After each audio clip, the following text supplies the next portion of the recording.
साथियों, जन्म पत्रिका के सभी ग्रहों में सर्वाधिक जिसको कि हम कहें कि हव्वा है, एक डर है, एक भय की स्थिति है, तो उसमें लगभग राहु और शनि की स्थिति बराबर मानी जा सकती है। भय की स्थिति जनमानस में इसलिए भी होती है क्योंकि उनको या तो इसके बारे में ज्ञान होता नहीं, होता भी है तो अधूरा ज्ञान होता है, या फिर वो किसी ज्योतिषी विशेष के द्वारा डरा दिए गए होते हैं। तो इस प्रकार के डर को शुद्ध ज्ञान के माध्यम से ही हम ठीक कर सकते हैं, और इसी के लिए आज से एक विशेष श्रृंखला हम प्रारंभ कर रहे हैं। पहले हम चर्चा करेंगे सभी लग्नों में राहु के प्लेसमेंट की, उसकी स्थापना की, और उसकी दशा जो है, महादशा खास तौर पर विंशोत्तरी, वो कैसी रहने वाली है। तो आज जो है शुरुआत है, तो शुरुआत जाहिर सी बात है कि हम मेष लग्न से करेंगे। तो आज मेष लग्न में विभिन्न स्थानों पर, विभिन्न भावों में राहु क्या क्या परिणाम प्रदान करता है, और साथ ही एक बहुत ही आसान से उपाय की भी हम अंत में चर्चा करेंगे।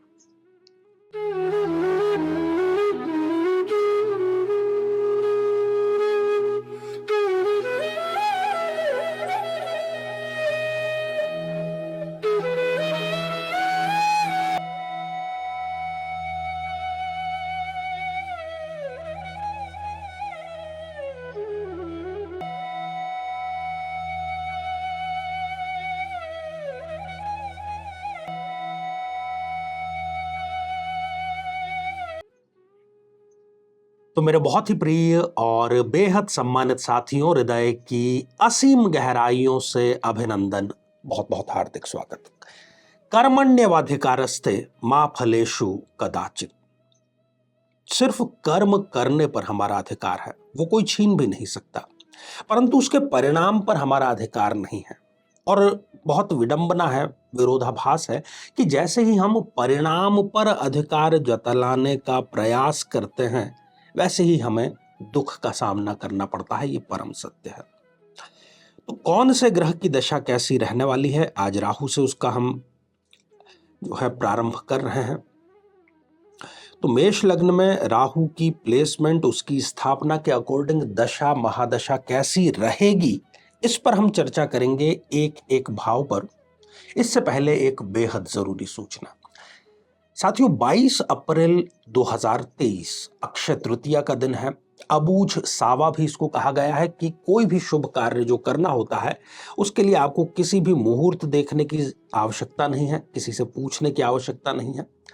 तो इसी श्रेष्ठ अवसर पर जितने भी हमारे भाई और बहन कुंडली में किसी कारणवश, या तो उनको सप्तमेश की दशा नहीं है, सप्तमेश पर किसी भाव की दृष्टि नहीं है, सप्तम भाव में कोई नहीं है, कहने का अर्थ यह है कि उनकी जो आयु है विवाह की, वो निरंतर बढ़ती चली जा रही है और विवाह उनका संपन्न नहीं हो पा रहा है। तो ऐसे सभी भाई बहनों के लिए एक सौंदर्य लहरी महाअनुष्ठान का हम आयोजन कर रहे हैं। ये पूर्णतः ऑनलाइन है, और इसकी अधिक जानकारी के लिए आप जो टेलीफोन नंबर दिए गए हैं उस पर संपर्क कर सकते हैं।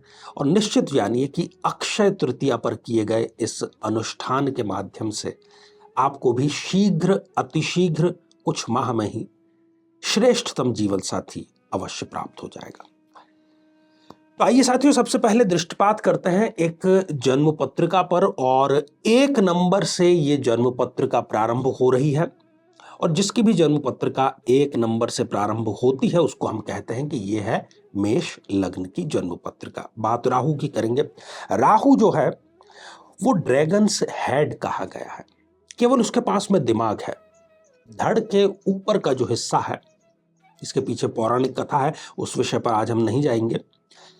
तो राहु का जो कार्य है, चूंकि उसको पता है कि मेरे पास में केवल दिमाग है, मेरे पास में दूसरी इंद्रियां नहीं है, ना हाथ है ना पैर है, कुछ भी करने के लिए नहीं है, तो उसका जो बेसिकली 70 to 75% कार्य होता है किसी जन्म पत्रिका में, किसी जातक या जातिका की जिंदगी में, जिसको हम थोड़ा सा यदि लोक भाषा में प्रयोग करूं तो बर गलाने का कार्य होता है। सब्ज बाग दिखाने का कार्य होता है। ज्यादातर मामलों में राहु का यही कार्य होता है कि आपको दिखाया कुछ जाए और उसके पीछे कुछ और हो। जैसे आपने यदि किसी जादूगर का शो देखा हो, वही कार्य लगभग ग्रहों में राहु का है। तो बर्बाद कोई व्यक्ति होगा कब? जब उसको सब्ज बाग दिखेंगे, तभी तो वो जाएगा। रेगिस्तान में उसको जब तक कोई ओएसिस, कोई नखलिस्तान नजर नहीं आता, कोई मृग तृष्णा नहीं बनती, तब तक व्यक्ति उस तरफ नहीं बढ़ता है। और राहु का ही कार्य है कि उसको अपनी तरफ आकर्षित करना। तो मेष लग्न की जन्म पत्रिका में यदि लग्न भाव में ही राहु देव विराजमान है, डिग्रियों के बारे में मैं अंत में चर्चा करूंगा क्योंकि वो भी बेहद जरूरी है। अगर लग्न में विराजमान है तो जो राहु की दशा अंतरदशा है, क्योंकि यहां पर राहु देव अपने शत्रु के भाव में, मंगल के भाव में, लग्नेश के भाव में बैठे हैं, धोखे इनको राहु की दशा अंतरदशा में, चूंकि यहां पर हम दशा पर चर्चा कर रहे हैं, तो राहु की दशा अंतरदशा जब जब इस जातक को आएगी, पराए तो आप छोड़ दीजिए, अपने ही लोगों से इनको धोखा मिलेगा। किसी प्रकार का जो रोग, क्योंकि यहां पर इनकी रोग प्रतिरोधक क्षमता कम कर देगा, किसी प्रकार के व्यसन का शिकार, किसी प्रकार की गलतफहमी का शिकार, और खासतौर पर किसी ऐसे व्यक्ति के साथ में गलतफहमी जो आपका बहुत करीबी है, जिससे आप रोजाना मिलते हैं, सुख दुख की सभी बातें जिससे शेयर करते हैं, वो एक मामूली सी बात पर, या तो वो झापड़ मारने पर भी, अगर बहुत गहरे दोस्त हैं, कई बार हाथापाई भी हो सकती है, उसका भी बुरा नहीं मानेगा। परंतु राहु की महादशा में वो आपके किसी एक शब्द, एक सेंटेंस का भी बुरा मान करके बैठ जाएगा, और फिर चाहे आप लाख मन्नत करें, वो मानने वाला नहीं। दुखद स्थिति। यदि धन भाव में राहु देव विराजमान है, यहां पर वो श्रेष्ठ फल प्रदान करेंगे। श्रेष्ठ फल वो क्यों प्रदान करेंगे? क्योंकि वो यहां पर अपनी उच्च राशि में है, अपने मित्र शुक्र की राशि में है, उच्च के हो गए। तो जब भी दशा अंतरदशा इनको आएगी, ये अपनी वाणी से कई सारे कार्य कर लेंगे। इनको पैतृक संपत्ति से संबंधित कोई विवाद है, सुलझ अवश्य जाएगा और इनके फेवर में फैसला अवश्य आ जाएगा। शुक्र जो है वो राहु का मित्र है। ज्योतिष का सिद्धांत यह है कि राहु और केतु, क्योंकि स्वयं ये छाया ग्रह है, इनका कोई फिजिकल अस्तित्व होता नहीं है, तो ये यदि अपने मित्र के घर में है तो मित्र कुंडली में कैसा है उसके अकॉर्डिंग ये रिजल्ट देते हैं। शुक्र यदि इस जन्म पत्रिका में उच्च के हैं, श्रेष्ठ स्थिति में है, तब तो फिर कहना ही क्या। राहु की पूरी महादशा इनके जीवन की एक सर्वश्रेष्ठ दशा अवश्य साबित होगी। साथियों, यदि राहुदेव तृतीय भाव में, जो कि पराक्रम का भाव है, यदि वहां पर विराजमान हो जाएं, यहां पर भी लगभग सारे के सारे जो परिणाम है राहु, वो उच्च के, श्रेष्ठ, शुभत्व के परिणाम प्रदान करेगा। ये कितनी भी चाहे रिस्क ले लें, कितना ही चाहे ये आंखें मूंद करके भी, एक उदाहरण दे रहा हूं, करना मत आप ऐसा, कहते का अर्थ है समझाने के लिए कि आंखों पर पट्टी बांध करके भी ये अगर हाईवे इनको कहें कि आप पार करिए तो भी कर जाएंगे, क्योंकि राहु यहां पर, कहने का अर्थ आप आंख मूंद करके इन्वेस्ट करेंगे, वो कई गुना चीज हो जाएगी। जितने भी पक्ष जिसमें आप रिस्क लेते हैं, वो यहां पर राहु आपको हर एक पक्ष में सहायता करने का कार्य करेगा। चाहे आप कितनी ही ऊंची महत्वाकांक्षा क्यों ना पाल लें, राहु उसको परिपूर्ण करने का कार्य अवश्य और अवश्य ही करेगा। साथियों, यदि सुख भाव में, माता के भाव में, चतुर्थ भाव में यदि राहुदेव विराजमान हो जाते हैं, तो यहां पर थोड़ी सी चिंताजनक स्थिति है, क्योंकि शत्रु भाव में ये आ गए, चंद्रमा की राशि में यहां पर है। तो राहु की पूरी महादशा ये अपनी मां को लेकर के चिंतित होंगे, मां से इनकी बनेगी नहीं, या मां इनको लेकर के चिंतित होगी। कहने का अर्थ ये कि पूरा का पूरा जो मां का पक्ष है, उसको लेकर के विषाद की, विवाद की, चिंता की स्थिति जरूर रहेगी। गाड़ी चलाएंगे, गाड़ी की दुर्घटना हो जाएगी। बड़ा इन्वेस्टमेंट करेंगे, बिल्कुल दिखेगा कि बस अब इसमें पैसा डाला और साल भर के बाद में पैसा दोगुना होने ही वाला है, और वो दोगुना होने की बजाय किसी ऐसे पेच में फंस जाएगा कि जीवन भर या लंबे समय तक, कम से कम राहु की दशा अंतरदशा में, वो पैसा आपका वापस आने वाला नहीं है। साथियों, यदि इस जन्म पत्रिका में पंचम भाव में, संतान के भाव में यदि राहु देव विराजमान हो जाते हैं, तो राहु की पूरी दशा, अंतर्दशा इनको एक अज्ञात भय प्रदान करती है, भविष्य को लेकर के संशय की स्थिति प्रदान करती है, कारण पता नहीं होता, तनाव भरपूर होता है। यदि बहन है कोई ये, तो संतानहीनता की स्थिति, बार बार गर्भपात की स्थिति, गर्भाशय में रसौली की स्थिति, किसी भी कारण से, चाहे वो फिर ट्यूब बंद होने की स्थिति हो, अंडे न बन पाने की स्थिति हो, ये सारी स्थिति, और कई बार तो सारे रिपोर्ट नॉर्मल आएंगे परंतु ये गर्भ धारण नहीं कर पाते। जीवन के प्रत्येक पक्ष में आकस्मिक हानि का कार्य यहां पर राहु देव स्पष्ट रूप से करने का करते हैं। साथियों, यदि इस जन्म पत्रिका में रोग, ऋण और रिपु अर्थात छठे भाव में यदि राहु देव विराजमान हो जाएं, स्थिति थोड़ी सी चिंताजनक, बल्कि थोड़ी से ज्यादा ही चिंताजनक है। राहु की दशा, अंतर्दशा लगते ही इनको किसी न किसी प्रकार की एक ला इलाज जो बीमारी है वो लग जाती है। कोई ऐसा इनके पास में निवेश करने के लिए, लालयित करने के लिए एक ऐसा ऑफर आता है कि ये ऋण लेकर के भी उसमें लगा देते हैं और पैसा इनका फंस जाता है, और फिर ये जिन लोगों से ऋण लिया है उनसे मुख छुपा करके आगे की जिंदगी बिताते हैं। शत्रु इतने अधिक हो जाते हैं कि ये सोचने को मजबूर हो जाते हैं कि आखिर मेरा शत्रु कौन है और मेरा मित्र कौन है, क्या इस धरती पर कोई मेरा हितैषी है भी सही। और कई बार ये सुसाइडल टेंडेंसी भी व्यक्ति को दे देता है।